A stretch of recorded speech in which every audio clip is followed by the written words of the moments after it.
kulan wacan wanaagsan idil ahaantiinba meel walbood joogtaan iyo si walbo maqalkeena iyo muuqaalkeenaba idiin soo gaadhaya ku soo dhawaada warkeena qodobada aad ku daawan doontaana waxaa ka mid ah dagaaladii ka socday deegaanka Axmaarada ayaa sii laba qarxay iyadoo ciidamada deegaanka Axmaaradu ay ku sii qulqulayaan goobta dagaalka uu ka socdo waxaan ogeyn shalay in ciidamada deegaanka Axmaarada lagu jabiyay furimaha dagaalka kadibna ay qayladhaan u dirsadeen magaalada Gondar iyo sidoo kale magaalada Bahardar ee caasimadda deegaanka Axmaarada haatan gurmad laxaad leh ayaa halkaasi ku sii qulqulayo goobaha dagaaladu ay sida rasmiga uga socdaan waxaan halkan idinkula wadaagi doonaa khasaaraha dhabta ee ka soo gaaray deegaanka dadka ku dhaqan ee raydka ee u badan oromada haddana muslimiinta ah waxaa sidoo kaleeto halkan idinkula wadaagi doonaa xaaladda deegaanka Axmaarada guud ahaan hadda sida ay ku sugan tahay iyadoo ay jirto in ciidamada ururka TPLF ay ku sii qulqulayaan isla deegaamada xuduudda la ah deegaanka Wolo waxaa sidoo kale halkan aan ka maqnayn ayadana dagaaladii ka socday gobolka Oromia oo ayadana lagu soo waramayo in khasaaraha halkaasi ka dhacay uunsan yarayn dowladda federaalka ee Ethiopia ayaa haatan xaaladdu ay ku adag tahay ayadoo dagaaladu ay ka kala socdaan deegaanada Axmaarada iyo sidoo kale Oromada maxkamadda sare ee dalka Soomaaliya ayaa gabi ahaan ballaashay kiiskii Fahad Yaasiin ee ku aadanaa kursigii Hob eber 86 ee laga soo doortay magaalada Beledweyne kadib markii uu cabasho u gudbistay cabashadaasi oo uu ka gudbiyay guddiga doorashada FID waxay gabi ahaanba maxkamaddu ay dib ugu celisay kiiskii guddiga xalinta khilaafaadka ee heer federaal waxaana haatan ay sheegtay maxkamaddu inay gabi ahaanba kiiskaasi uuna iyada qusaynin uu si toosana u hoostegayo guddiga khilaafaadka ee heer federaal daawadayaal qodobadaasi iyo kuwo kale oo faahfaahsan ayaan halkan inagula wadaagi doonaa balse intaasi ka hor hadday tahay markaadii kugu horreysay barteena YouTube-kaad soo boqoto waxaan ka codsanayaa in channelka subscribe saarto haddii aad horey noola sii joogtayna sii share garee oo gaadhsii asxaabtaada kale ee wanaagsan sifa ay ayaguna noogu soo biiraan aad iyo aad baad mahadsantihiin dagaalada ka socda deegaanka Axmaarada ayaa weji saddexaad yeeshay kadib ayadoo aan ogeyn in afartii maalin ee u dambeysay ay halkaasi ka socdeen dagaalo aad u xooggan waxaa shalayto furimaha hore ee dagaalka ku jabay ciidamada ururka Fano iyo kuwa liyuuga ee Axmaarada kadibna waxa ay dirsadeen ciidamo dheeraada kuwaasi oo ka kala imaanayay gobolka Axmaarada guud ahaanba iyo gaar ahaanba magaalada Gondar iyo sidoo kale magaalada Bahardar haatan gawaari aad u tiro badan oo ciidamo fara badan wado ayaa gaadhay gobolka Wolo waxay dagaaladu haatan ku fideen magaalada Gondar iyo Dezay waxaana haatan la sheegayaa in dagaalku uu sii xoogaystay oo jabhadda Fano iyo jabhadda ururka OLA ay haatan si cad ugu dagaalamayaan gudaha deegaamadaasi dowladda federaalka ee Ethiopia kama aysan hadlin dagaalada halkaasi ka socdo waxayna u maaralaadahay dagaalka haatan ay kula jirto ururka OLA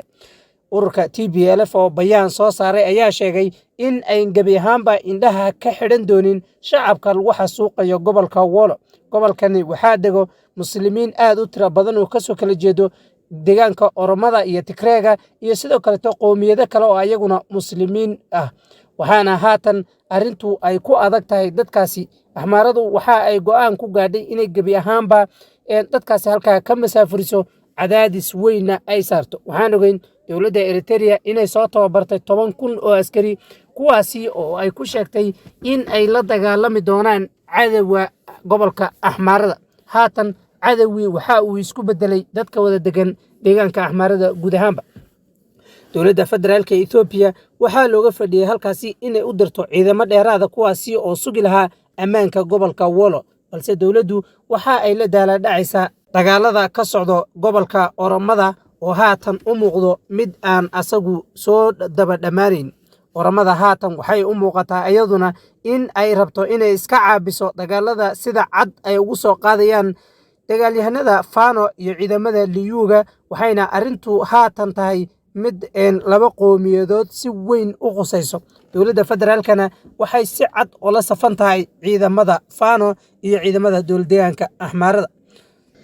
dhanka kalena dagaalo xoogan ayaa ka socdo gudaha deegaanka Oromada dagaaladani waxay si cad haatan ugu dhaxmarayaan ciidamada dowladda federaalka Ethiopia iyo sidoo kale ciidamada ururka OLA ama jabhadda xoreynta Oromia.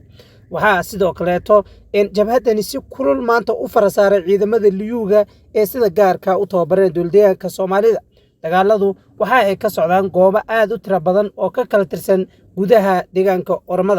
Oromada waxaa haatan wajahayo cadaadis xoogan oo ay ku qaadeen qoomiyadaha kala duwan ee deegaanka Soomaalida iyo sidoo kaleeto iyo ciidamo ayagana ka kala socdo dowladdeegaanada kala duwan ee dalka Ethiopia. haatan dagaalku waxa uu ka socdaa goobo aad u tiro badan sidaad wararkeenaba ku maqlayseen, balse deegaanka Soomaalida xuduudda ay la leedahay deegaanka Oromada ayaa iyadana laga soo sheegaya inay dagaalo ay ka qarxeen maalmihii ugu dambeysay. dagaalku mar walba waa uu sii fidaya. ciidamada dowladda deegaanka Soomaalidana waxaa la dhoobay intooda badan xuduudda deegaamada Oromada iyo sidoo kaleeto deegaanka Soomaalida. mucaaradka dowladdeegaanka Soomaalida ayaa walaac xoogan ka qabo ciidamadan loo diray gudaha deegaanka Oromada, waxaana ay sheegeen madaxdani in ay gebi ahaanba arrintani munaasab aynan ahayn iyadoo lagu jiro xilli aad u adag oo abaara ah. ururkani waxay soo direen fariimo kala duwan kuwaasi oo ay ku soo gudbinayeen baraha kala duwan ee ku leeyihiin Facebooka iyo sidoo kale social media intiisa badanba. waxaana ururkani ay inta badan hanjabaada ay soo dirayaan ku xusnayd in ay soo gali doonaan gudaha deegaanka Soomaalida, halkaasina ay ka dhici karto mashaqo xilli kasta. dowladda deegaanka Soomaalida ayaa lagu dhaliilayaa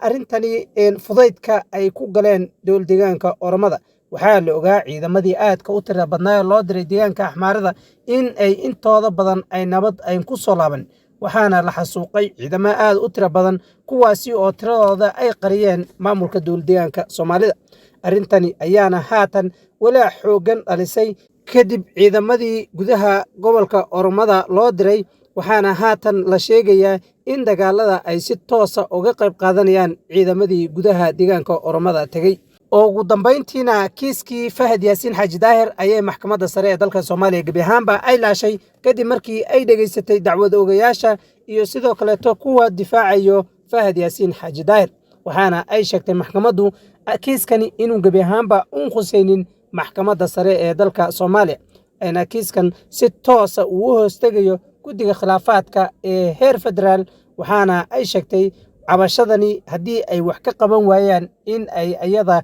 ay tahay meesha loo soo laabanayo, balse intaa ayagu ay ka gaarayaan go'aan ayn ayagu waxba gebi ahaanba maxkamadda aan wax ka qaban karin. arrintani dad badan ayaa dhinacyo badan u fasirtay, waxaana la sheegayaa in dacwad oogaha kiiskani uu inta badan uu xidhiidh dhow la leeyahay ra'iisul wasaaraha dalka Soomaaliya. arrintanina Fahad Yaasiin Xaaji Daahir gebi ahaanba waa u aqbalay go'aanka maxkamadda heer federaal, waxaana uu sheegay in go'aanka maxkamadda uu yahay kama dambays una ku qancayo gebi ahaanba waxa ayadu ay go'aamisay. daawadyaal intaasi ayaan ku soo koobayaa war waxaan dal iyo dibadba ka hayay. intaan warka xiga ku kulmi doonana waxaan iga tagay sidaas iyo ammaano Allah.